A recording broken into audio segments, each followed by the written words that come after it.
Good morning, everyone. My name is Terry Reeves, and I'm the Strategic Employment Program Manager here at the department. I'd like to welcome each and every one of you to the Federal Relay Training Session. Our speakers today are Ms. Chanel M. Gleischer and Angela Officer. Chanel is the Federal Relay Marketing Outreach Manager, and Angela is the Senior Program Manager for the Sprint Corporation Telecommunications Company. Before they come, I want to mention that this event will be streamlined and recorded for future viewing.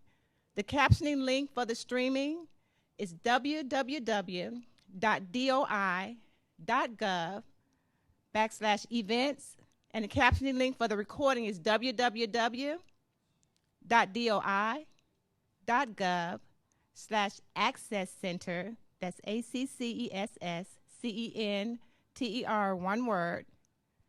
Please help me welcome the speakers for the hour, Ms. Chanel Gleischer and Ms. Angela Officer.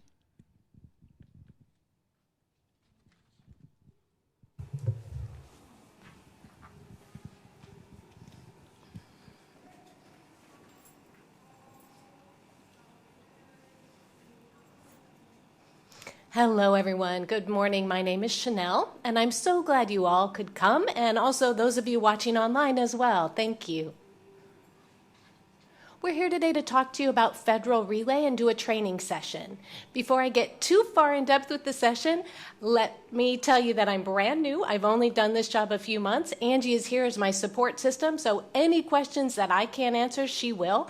Because of the video situation, we are going to ask all questions to wait until the end. Now, if during the presentation you have something for clarification and, something simple to ask, go ahead and interrupt me and ask that. Otherwise, we'll save major questions till the end. Before we talk about Federal Relay Service and explain what all it has, I would like to give a little history of the Federal Relay and how it all began. As you'll see here, Congress decided that there should be a Telecommunications Act for deaf and hard of hearing people so that they could have access to the telephone systems. So in 1988, Federal Relay was set up. The government, of course, is very strict with guidelines, regulations, and all of that, and Federal Relay is here to adhere to all of the regulations that are set up by the federal government. Federal Relay started in April of 1993. There was an RFP and a very detailed contract. The RFP had all the guidelines and designs that we had to comply with to provide service to all agencies. Sprint won that contract for Federal Relay and has had it ever since. So there have been multiple RFPs, which Sprint has always won, and we have been the sole provider of almost 22 years for the Federal Relay service.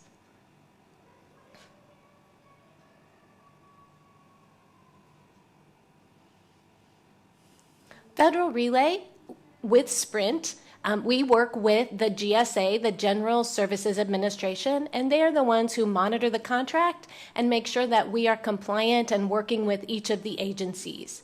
Each agency to receive services must have a task order through us that they fund for their deaf and hard of hearing employees to allow them to use our services. You're here, so obviously you already have a task order for services with Federal Relay, which is great.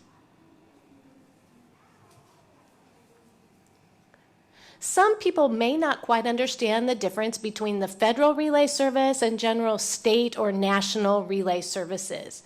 This PowerPoint delineates the differences between those two types of services. With Federal Relay, we have to comply with all certification and accreditation. We're also 508 compliant.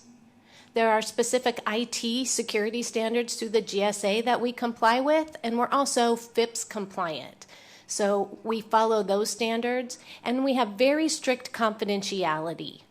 The interesting thing about confidentiality is traditional relay also is confidential, but traditional relay follows the FCC standards. We exceed that. We have the FCC standards, and then we also have the Privacy Act of 1974, plus the IRS acquisition procedures that we have to comply with.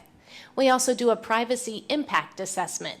So as you can see, Federal Relay has many, many more security requirements than state and national relay does. Hi, my name's Angie Officer, and I also work with the Federal Relay. I did want to emphasize that you should be aware other providers do not comply with these federal security requirements that are listed here. We meet FCC and GSA security requirements. Each agency has its own individual security requirements as well, so we meet with each agency to make sure we comply with exactly what they need. For example, the IRS has extremely strict requirements, which we ensure that we're in compliance with. We are the experts of working with the federal government in terms of terminology, security requirements, etc. Like Chanel said, we've been doing this work now for 22 years. Thanks for that addition, Angie. And speaking of experts, I should tell you that Angie has been in the field for a very long time. So she's been working with Relay for 23 years. And Angie said, "Oh, thanks, Chanel. That really makes me feel old." All right. So let's talk about why your employees should use Federal Relay Service.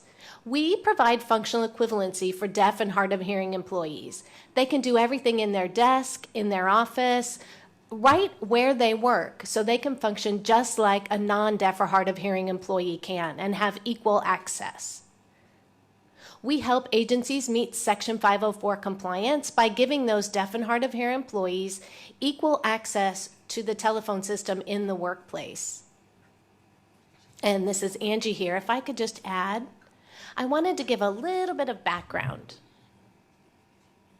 If you remember the FTS 2000 network way back when, everyone who was making government long-distance calls from a government agency used that FTS system. And then people started to realize, how can deaf or hard of hearing people make telephone calls from their government agencies? So the General Services Administration, or the GSA, realized they needed to design and put out an RFP.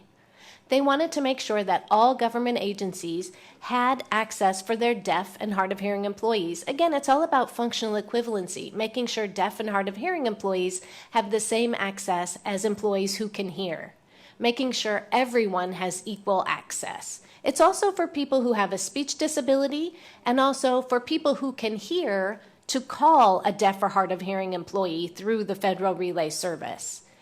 This service is available to the general public as well. For example, if someone has a question about an IRS refund check, that person from the general public can call the IRS through Federal Relay, and that call would be billed to the IRS as an incoming call. Thanks for adding to that history. Angie, I know, knows so much history, so it's really fun working with her because she has so much of that background information. As I mentioned, we have strict security requirements that we make sure we comply with. So if you have any questions or issues about security, you can be sure if you're using Federal Relay Service, it is compliant. And again, we work with individual preferences per agency and make sure that we match what they need. We have services in Spanish, services in English, and some services available in both languages, which I'll explain in a later slide. And like I said, we have over 20 years of experience in providing this Federal Relay Service. The first product or service that I'd like to talk about today is Relay Conference Captioning, or RCC. Have you used that service before? If you can raise your hand. Somebody thinks they've used it, perhaps. RCC is a tool to allow people to have access from their laptop, and now there's a new service. As of last week, you can also access RCC from a mobile device. So you put your conference call number in, and then there's a speakerphone in the room. When anyone talks, there's a remote captionist who listens in and captions what's being said. So the deaf or hard of hearing person views that conference call on their laptop simultaneously as the call actually happening.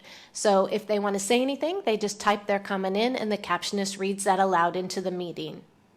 It's super for small meetings or for webinars and things of that nature. It can either be in person or it can be remote, where people are dialing into a conference call. And the captioning is really quick and very, very high standard. It's equivalent to television captioning. You only need 12 hours advance notice to reserve that. If you have seen CART before, that's where you have an actual live captionist in the room who's typing and sending it to a TV screen. Typically, those people take 48 hours advance notice, whereas this RCC program only needs 12 hours. RCC also has many different styles. You can change many options. For example, the colors. And I'd like to show you a demonstration of RCC so you can see what it looks like. Do we have an internet connection here? I'm not sure if I can access the internet to show you a demo.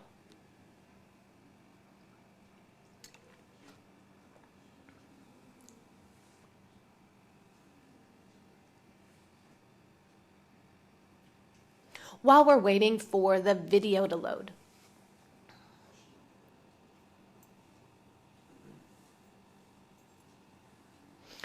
We may not be able to get through a firewall to show you the video, Angie said. What I'll do is send a link to that PowerPoint later so you can make sure you go into the website and look at that demonstration of RCC. But let me just explain why it's so great. The captionist identifies by name who is speaking into the meeting, and you can also customize what you'd like. You can make the fonts bigger, smaller. It's great because it gives you as the customer choices on how you'd like to see the information.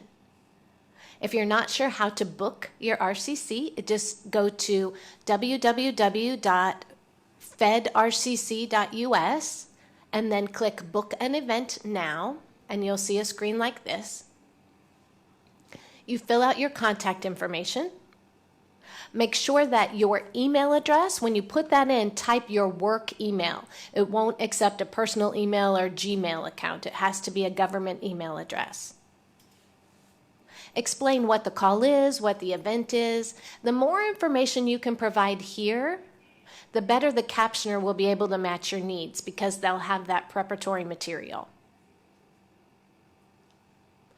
And then you'll pull up this list and it has your agency name. So you can see 1400 is your agency code.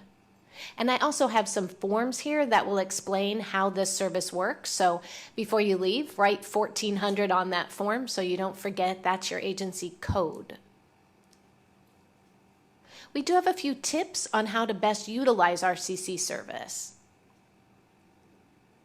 During the meeting, be considerate of other speakers. Sometimes if there are side conversations going on, suggest that that is kept to a minimum. That allows the captionist to best be able to hear the person who's actually speaking into the meeting. Make sure that the speakerphone is close to whoever is speaking. To make it easy for the captionist, ask people to introduce themselves by name before they speak. So I would say, this is Chanel, and then say whatever I wanted to say, and that would allow the captionist to put my name in. And again, the more advanced materials you can provide, the better service you'll get. So RCC is an excellent tool, and hopefully you'll use it and understand how great it is for your meetings. And this is Angie. I do have two important things that I wanted you to remember. When you register for RCC services, you receive a confirmation, and that has a link in it.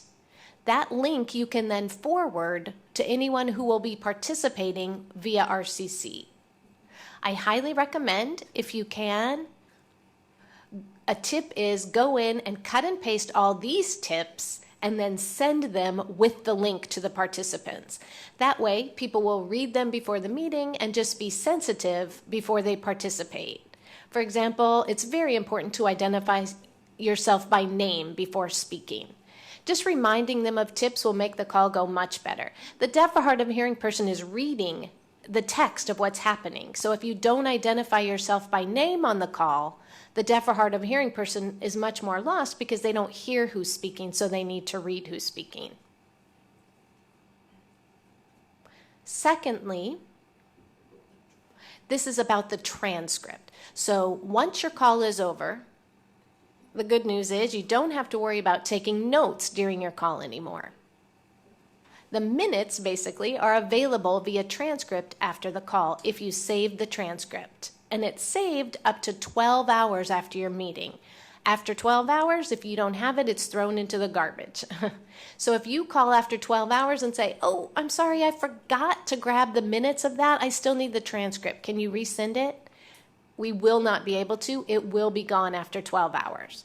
So I highly recommend after an RCC session, make sure that you save a copy of the transcript right when the call's over. That way you won't forget to do it. It won't be available after the 12 hours if you forget. Also, please keep in mind that those transcripts are not perfect. The English won't be 100% perfect because the captionist is listening to what people are saying and typing that.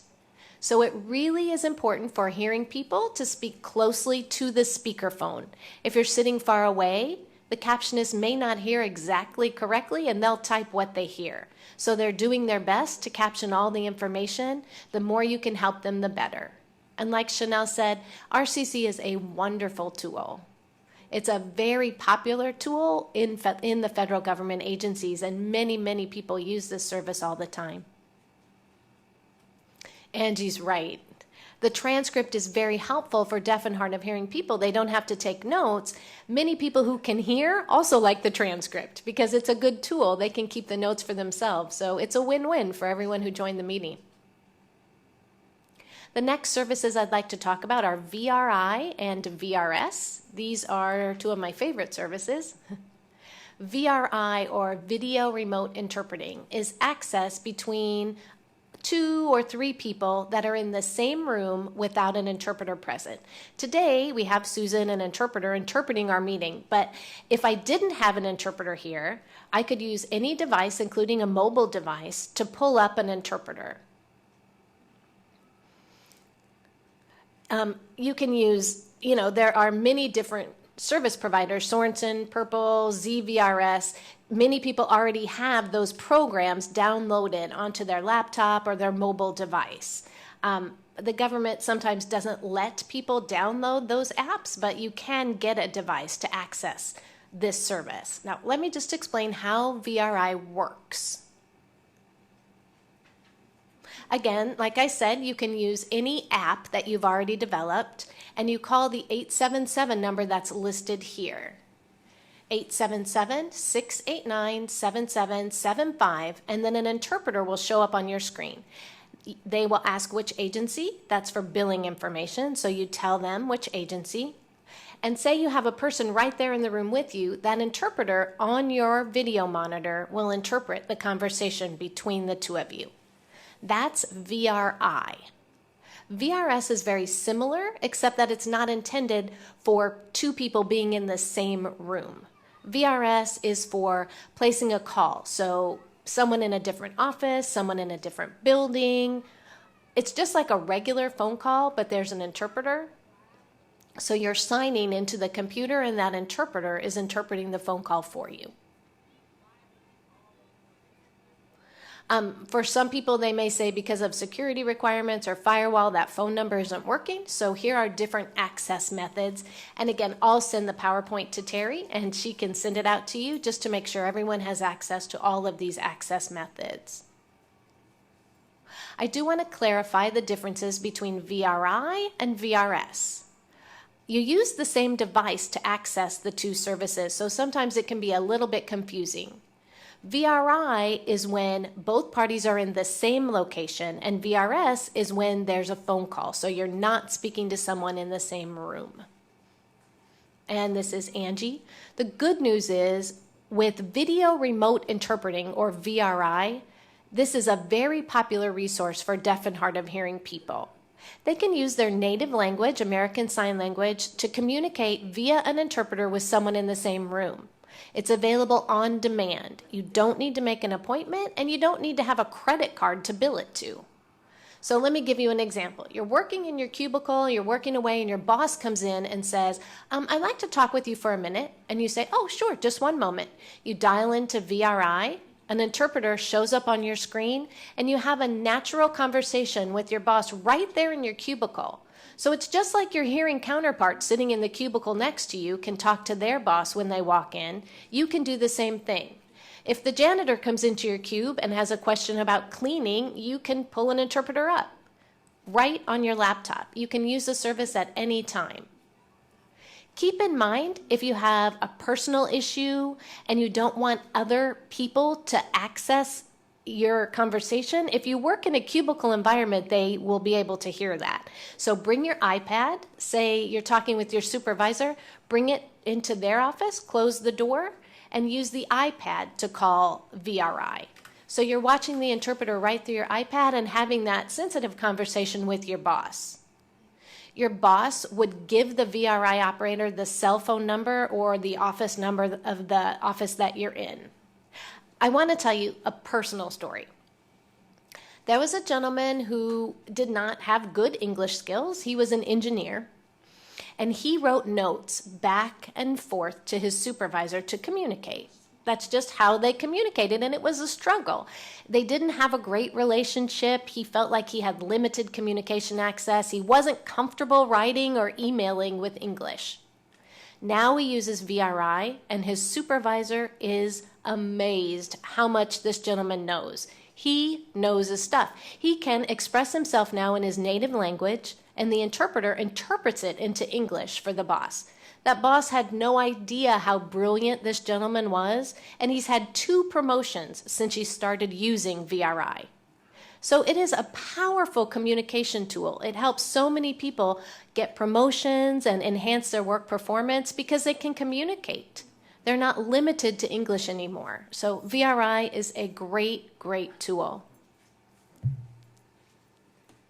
Thank you, Angie. That's why VRI and VRS are my favorite tools. Now I'd like to explain caption telephone or CapTel. Have you all seen CapTel before? I see several people saying they have. Caption telephone is a great phone for someone who has a hearing loss and can't quite hear enough on the phone, but uses their own voice to speak. So they say what they would like to say, hear what they can hear, and then anything that they've missed is being captioned. So the person that they're speaking to on the phone, their words are showing up on a captioning screen, and it makes the call go very, very smoothly. CapTel uses revoicing technology, and so it's as smooth as it can possibly be. CapTel phones can be gotten through the federal relay.us. If you go to that and click CapTel, it will show you all the information on how to get a free phone. And if you don't want to wait to get one free, you can get one immediately by paying for that, and it's only $75. The next service is Federal IP. This is my other favorite access tool. Federal IP is internet-based relay. So it means you're placing a call through the relay. You don't need a phone, you don't need a video camera, you're just using the internet. You do need to register before using the service, and you're assigned a 10-digit number. And you do all this online, and then you just say who you'd like to call. The relay operator will answer. They will type what the other party's saying to you and read aloud what you're saying.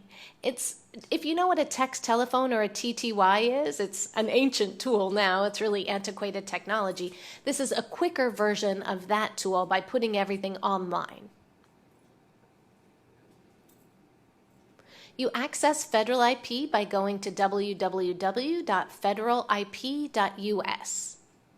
And again, this is great because you can change the font style, the colors, maybe even in the middle of a call. If you have someone who is deafblind or has low vision, they may want those fonts to be bigger. And it's all about how they'd like to access the service and what tools they would like to use. With Federal IP, you put your agency name, as you can see on this field, and then you put the phone number that you'd like to call to, and then you type any dialing instructions. You may want to say, please don't announce the call and tell them that I'm deaf or hard of hearing. Just cut right to the chase and start the call. Any specific things you'd like to mention, you just outline there in the dialing instructions. This is a service that is provided in English and Spanish. Now, operators are unable to translate between the 2 languages, but you are able to choose if you'd like either English or Spanish. So once you fill this screen out, you just click confirm and proceed with your call. If you ever have an issue or a problem, you can always call into customer service, which you can see that information here on the right-hand side of your screen. And if you ever need to make a 911 call, it's also easy to access 911 services, again, making it an equivalent service for deaf and hard of hearing users. So that is our service in a nutshell. If you'd like additional information or resources, we have those ready at these websites listed. All right. Last but certainly not least, I would like to open it up to questions, recommendations, ideas, anything you'd like for the Federal Relay. We are definitely open for suggestions, so I'll take questions now. Anyone have any questions in the audience? We have one here.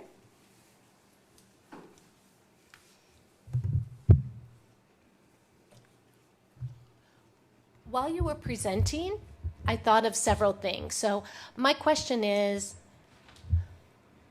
if I have a staff meeting in my office, I'm wondering, I noticed there were a few options that you presented today that might work. If I was in a meeting, say in a conference room with maybe 10 people in the room, and I have a live interpreter present, say for one meeting I don't have an interpreter. If at the last minute they say, we need you right now, we're having a meeting, and I haven't booked a live interpreter. Which of these services that you talked about today would be best for that situation? And this is Chanel. That's a great question. For that, I would choose RCC, but again, it's a 12-hour reservation time. They could easily keep up with a meeting like that with up to 10 people in the room, but like I said, it's a 12-hour advance reservation time. So if you knew in the morning that there was a meeting that same afternoon, you could ask for an RCC session. It wouldn't be guaranteed that you would be able to get one with less than 12 hours. If it's a smaller meeting, maybe 2 or 3 participants, I would suggest VRI. That's on demand. Again, no reservation needed, so you could pull an interpreter up via the internet immediately. And the gentleman in the audience says, okay, thank you. And this is Angie. Isn't it amazing how many options you have now? You don't just have one option anymore. The reason why we have so many options is because we've listened to people who are deaf or hard of hearing, like you and others, to what they want for the service. So if you have some dream of what would make your job more efficient and more productive with communication, let us know and we will work to make it happen. I agree with Chanel, that situation you described, RCC would be ideal, and you'd have a transcript for after the meeting as well. I promise you, your hearing coworkers after the meeting would say, can you please give me that transcript? I'd like the meeting minutes too. And question from the audience again. All right, so RCC, you mentioned I can use. Can you copy sign? What he's signing for in the audience? Okay, we're just setting up communication access for other deaf people in the room so they can see what he's signing. Oh, actually, the question asker says, I will actually just stand up so everyone can see me sign. And I will go to the front. Okay, so my question is if I want to use RCC for the people that are in my meeting, I'm not sure how to physically set it up. Does that mean I need to bring an iPad to the room and I read via an iPad? And this is Chanel. You can access it via a laptop or a work computer, an iPad. You can even read it on your mobile phone. www.fedrcc.us. That's where you go and you fill it out and then click Book an Event Now. Put all of your information into that. And again, it includes your AB code. I've got the forms with me today, so before I leave, make sure I give you a form, and it has step-by-step instructions on how to get services. So if it's more than 12 hours in advance, fill it out and request services. This is what the form will look like when you request it. Okay, so it's funny, my conference room has a really large screen, like a smart TV. And I'm wondering if I could use the smart TV to put the captions on from RCC. It would be really big for everyone to read. And Angie said, can you tell us what the smart TV is? It's a smart TV that hooks to the computer. So if someone's typing on the computer, which is a small screen, the smart TV shows a reflection of what's being typed on the laptop. So it just makes everything larger. It's cool. I mean, it just shows things nice and big. And this is Angie. So if other deaf or hard of hearing people wanted to join and read on the smart TV, why not? Absolutely. You could all read the same screen, and it would be more accessible for any coworkers in the room. Sure thing, it would work. You're very welcome. Other questions? It looks like there's a question that's coming in from the audience way in the back. Actually, it's the coming virtual. it's actually coming from the internet. The question is from a woman named Holly. Can we get copies of the presentation and cost for each service, is what she asked.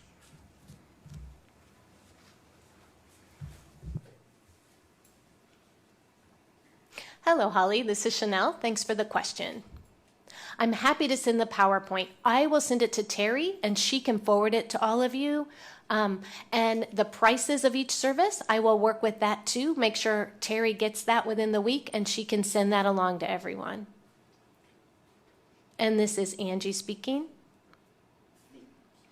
Please keep in mind, you do not need to worry about the cost of the service as a user.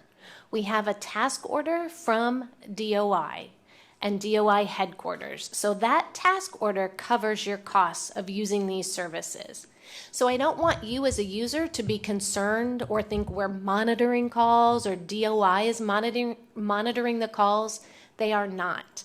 The GSA has designed this RFP to give functional equivalency in communication access to employees to make sure they can be the most productive employees they can be.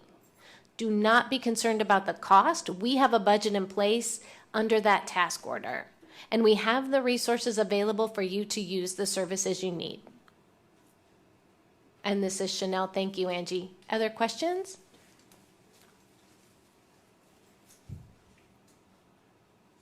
I love that idea of VRI, getting an interpreter last minute, like talking to my boss. That happens a lot, or other employees that I need to communicate with last minute.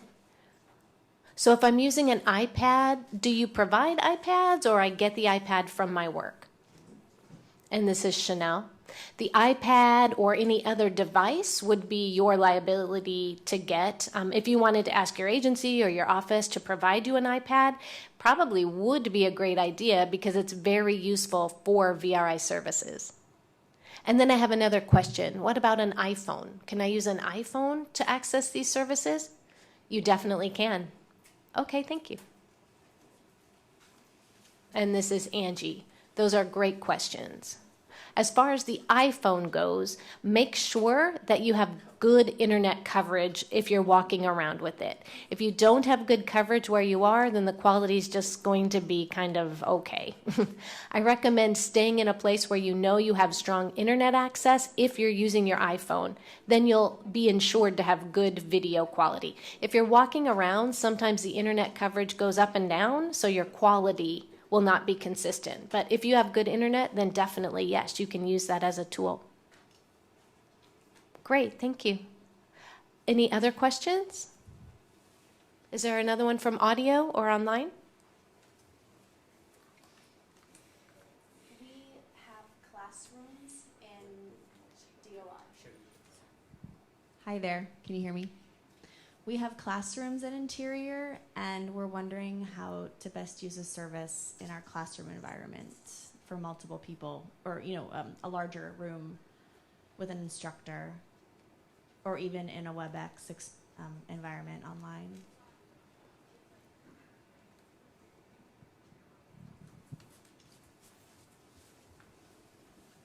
That's a great question. In the classrooms that we're talking about, do they have a phone device, a speakerphone in the room? Not typically. We just have a regular phone, not a speakerphone, but that could be something that we could add if needed.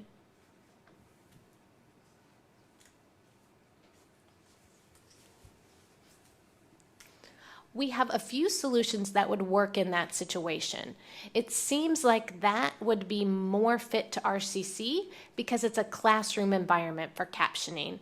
If it's an individual or one-on-one basis, I wouldn't recommend that, but what you're talking about, I would say RCC. Having a speakerphone in the room would make it much more effective and much easier. And then make sure that the people coming to the meeting bring their own mobile device, an iPad, a laptop, or a phone. That way they can access via their mobile device and read the captioning. RCC is mobile, so people can use their personal phones to call in on it if they would like, and then make sure that people are speaking into the phone. That way it would be captioned. Does that help and answer your question? Yes, so then the person bringing their device, they would have an app on their phone, or would they have to install anything or have anything already on their device?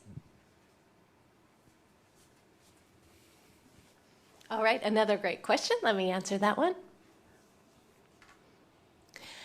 You can download the RCC app. It's not actually an app. It's a little bookmark. So it puts a bookmark from the website onto the home screen of the phone.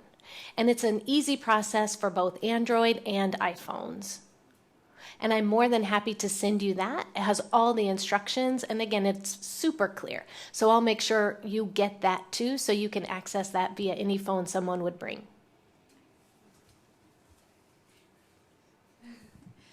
No, I forgot my one more question.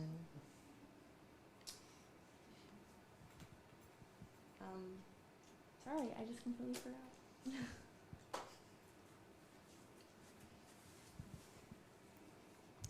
Actually, if you forget a question you'd like to ask now and think of it later, feel free to send us an email, federalrelay@sprint.com.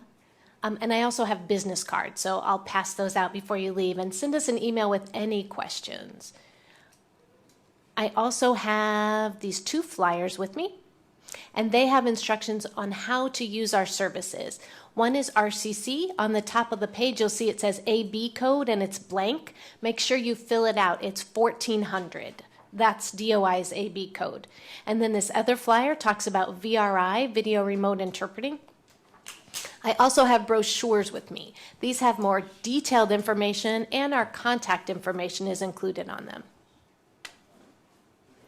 In addition, before we go, in addition, I also have little mirrors. They're great to attach to your computer. Deaf and hard of hearing people love these. We don't hear when someone comes into our cubicle or office behind us, and this little rear view mirror lets us see when someone comes in. So we know that there's somebody entering our workspace. So any deaf or hard of hearing person, if you have one of these rear view mirrors on your laptop, you won't be startled when somebody walks in behind you. It looks like we have a couple more questions. Is there an electronic version of those flyers that you were mentioning? Yes, there is, absolutely. We've got everything electronic, so I can send you that. What is the best way to get that to you, sir? If I send it to Terry, can she email it to you? Yeah, that's fine. But I've communicated with Chanel in the past, so I can, send an email.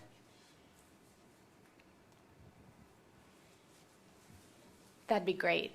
Okay, other questions? It looks like someone way in the back may have one. From the virtual audience, Christina just asked again to hear the difference between VRI and IP.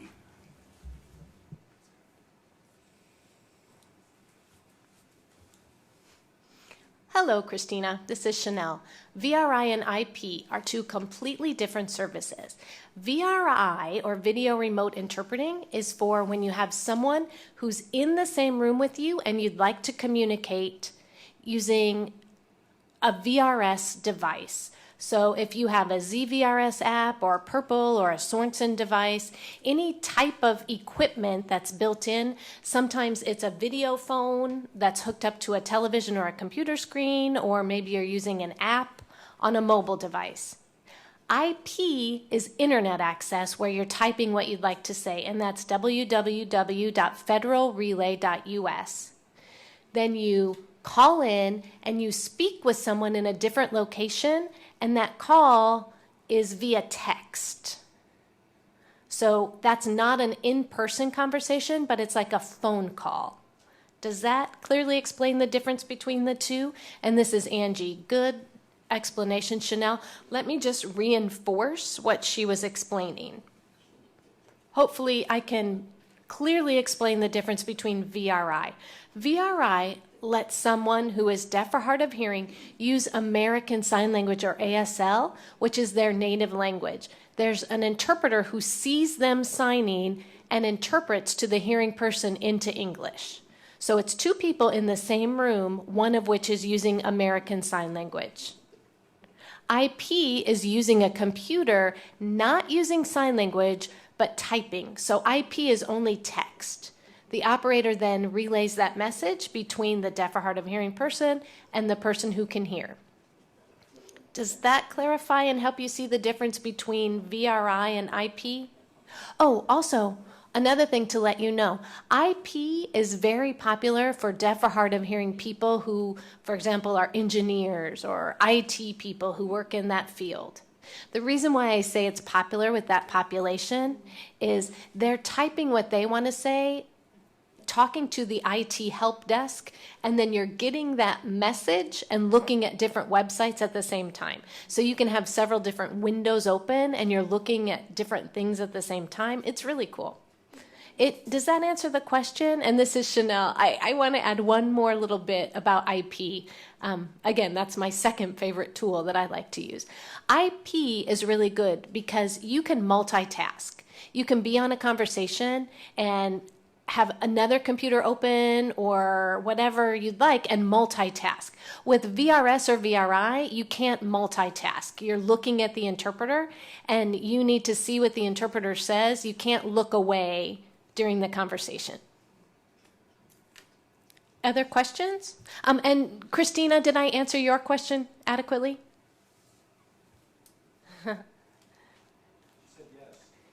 Oh, she says yes. Wonderful. Okay, other questions?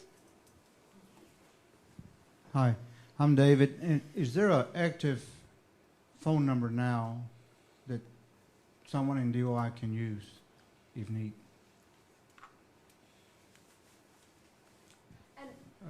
Active phone number, federal relay number.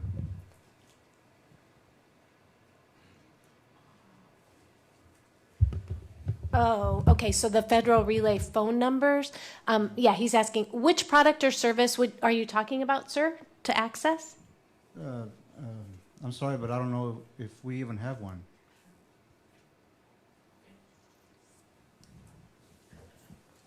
Okay, and this is Angie.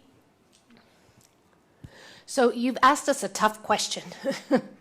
The reason it's difficult is because each product or service has its own toll-free phone number to dial into. So say if you would like to call someone who is deaf or hard of hearing and they're using VRI, you dial one toll-free number. If you want to call someone who's deaf or hard of hearing who uses a TTY, you call a different toll-free number. This brochure that we're going to give you has a list of, I'm sorry, I'm dropping my brochure, has a list of all the toll-free numbers for each product or service. So you'll see them all in this brochure. So as someone who hears, who wants to call someone who's deaf or hard of hearing, it's important you know which service they like to use. Then choose that phone number to call them. Do they use CapTel, VRS, VRI, HCO, TTY? There's a multitude of services. I believe there are over 25 toll-free numbers, which is why what seemed like a simple question is actually very difficult. It's a good question, it's just hard. All right, looks like we have 2 more questions coming in. Oh, no, I'm sorry. I thought I saw somebody saying 2 from the back, and I thought you meant 2 more questions. Any other audience questions?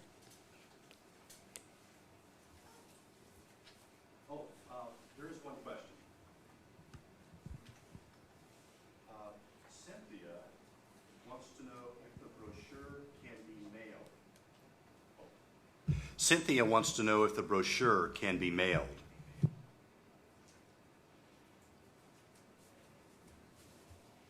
And this is Chanel. Absolutely. I'm more than happy to mail you some. Please make sure if you give Terry your mailing address, and then Terry, if you don't mind passing that along to me, and also let me know how many brochures you would like, Cynthia, for your office, and I'll mail those to you. All right, and I believe in the front row you have a question? I would also love to have the flyer electronically, so if you could send it to Terry, that'd be great. And I have multiple questions. I remember what they were. Sorry. Is there a time frame for these services? Are they only available during certain times during the day? We have folks on different in different area codes, so does that make a difference?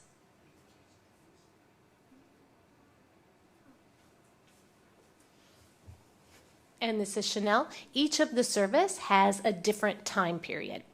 And again, all that information on times is in the brochure, so you'll be able to see that.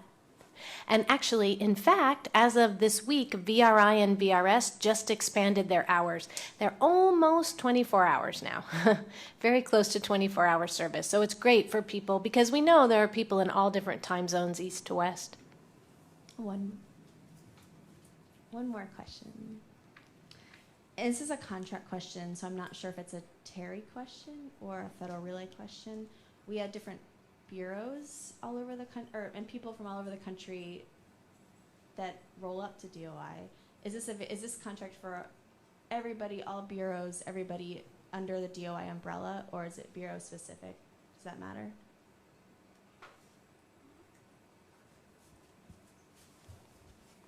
And this is Chanel.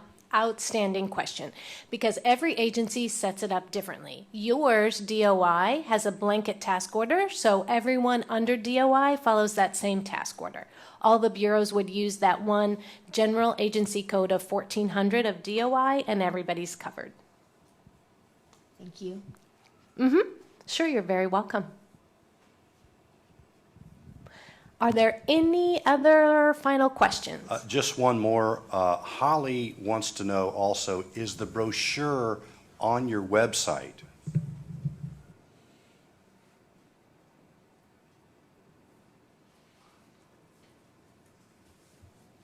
And Chanel is answering. Thanks for asking, Holly. It's not available at this moment on the website, so you cannot download a PDF version of the brochure. We'll definitely consider that, though. We should add that for future reference. Thank you.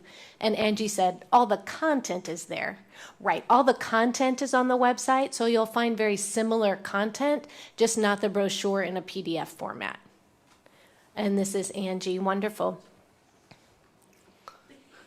Now, I've got a question for you.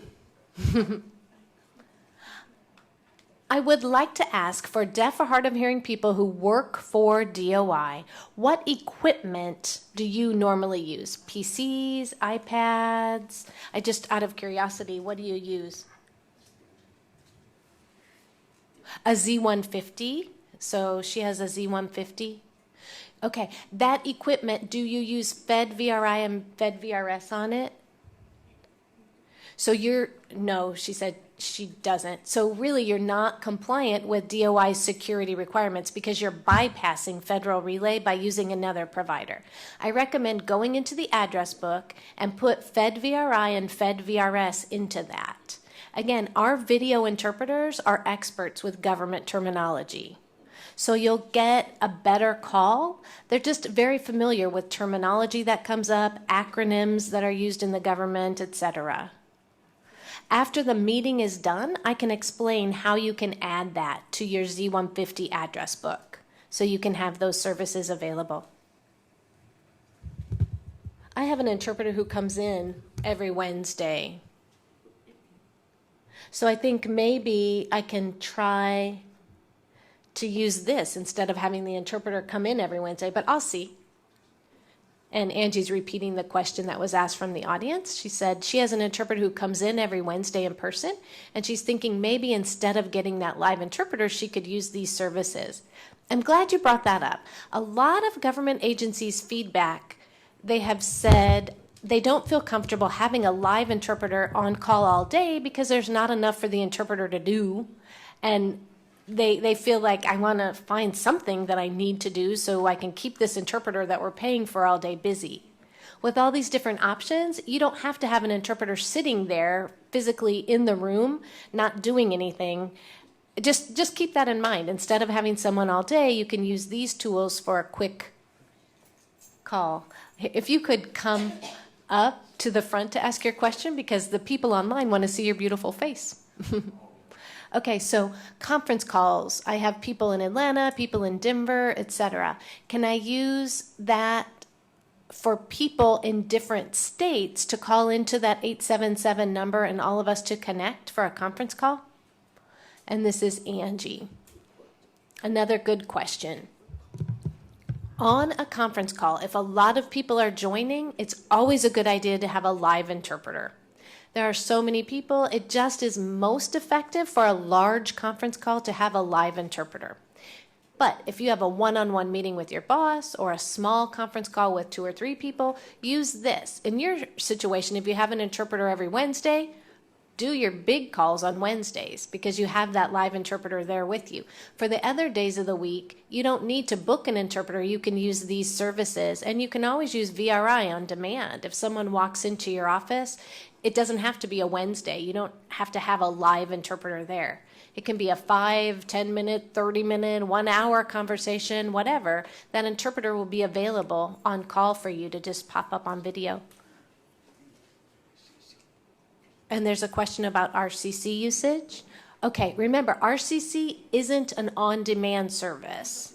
You do have to reserve that 12 hours in advance. And I know we've offered you so many options, it's kind of overwhelming sometimes. But if you have any questions, please send us an email and we're happy to answer any questions you have. And remember, no question is a stupid one. Any question you ask is a smart question because you've asked it. So feel free, anytime you want to ask anything, ask. Thank you. And if you say, I have another question, wait, I've got another one. Did you enjoy yourself today at the presentation? I think we're done. Chanel, any other last minute things? Chanel and I want to personally thank our interpreter today, Susan, who did a wonderful job. You're very welcome.